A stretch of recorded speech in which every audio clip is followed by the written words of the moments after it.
The sun was rising slowly over the hills. The birds were singing, and the fields were waking up to a new day. In the small village of Iloma, a rich man named Baba Dave lived with his two sons, Sam and Michael. Baba Dave was kind, hardworking, and loved by everyone in the village. His sons had everything they needed: food, clothes, a big house, and a loving father.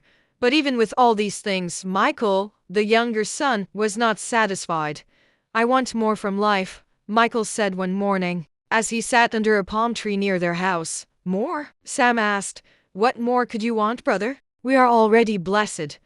Michael looked into the distance, dreaming. "I want freedom. I want to travel, make my own choices, see the big cities, and enjoy life." Sam shook his head. "Life outside is not as easy as you think. Here, we are safe." Michael did not listen. The thought of adventure had taken over his heart. He went straight to Baba Dave that evening. "Father," he said boldly, "please give me my share of the inheritance now. I want to leave and live on my own." Baba Dave looked at him with sad eyes. "Why, my son? Everything I have is already yours. Why are you in such a hurry to leave?" Michael stood firm. "I want to live my own life. Please, father." Though his heart was heavy, Baba Dave agreed. He gave Michael half of all he owned: land, money, and livestock. The next day, Michael packed his bags, hugged his father quickly, and walked away without even saying goodbye to his brother. He smiled as he walked down the road. He felt free. For weeks, Michael traveled from one town to another. He stayed in the best inns, wore fine clothes, and ate rich food. He made many friends who laughed with him, danced with him, and praised him. "You are so rich and generous," they said. But what they really wanted was his money. Michael didn't care. He felt important. He threw parties, gave out gifts, and paid for everyone's meals. He never thought the money would finish. But one morning, he woke up and realized his pockets were empty. "I will sell some of my livestock," he thought. But when he went to the market, people offered him very little. Soon, he had nothing left. Worse still, there was a famine in the land. Food became scarce, and prices rose. The same friends who had praised him now avoided him. "Who is he?" they said. "He's poor now." Michael was alone and hungry. He walked around looking for work. One day, a farmer agreed to hire him to feed pigs. "Take this bucket," the farmer said. "Give them leftover food from the market."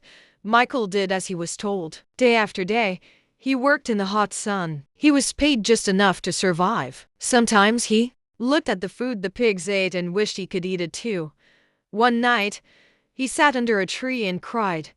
"Why did I leave home?" he said. "Even the workers in my father's house have food and shelter. I'm here feeding pigs and starving." He wiped his tears and stood up.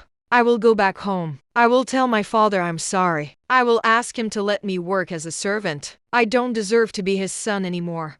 The next morning, Michael began the long journey home. His clothes were torn, his hair was messy, and he had lost weight. As he walked, he practiced what he would say. "Father, I am sorry. I have sinned against you and God. Please take me back as a servant." He was scared. What if his father was angry? What if his brother hated him? But he had to try.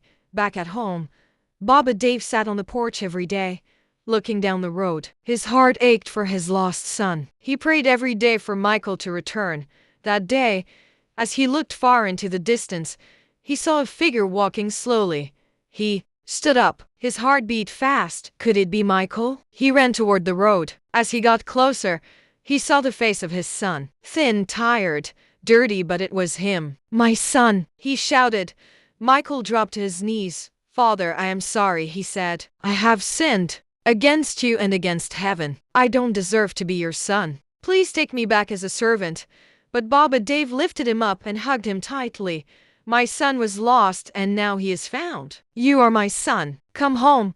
He called his servants. "Bring him new clothes. Kill the fattest goat. We are going to celebrate." They dressed Obina in clean clothes, gave him food, and started preparing for a big feast. Meanwhile, Sam was coming back from the farm. He heard music and laughter. "What is going on?" he asked. A servant said, "Your brother has returned, and your father is celebrating."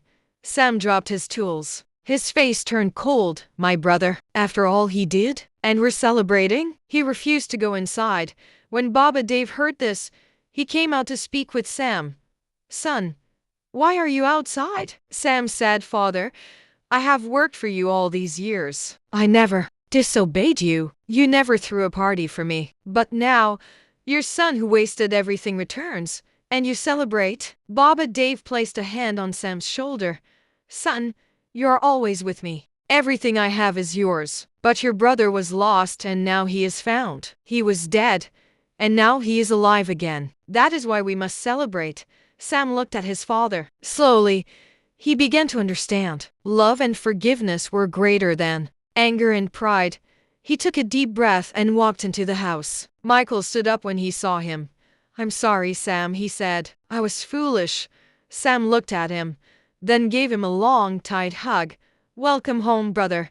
The house was full of music, laughter, and joy. The father's heart was full again. The family was whole.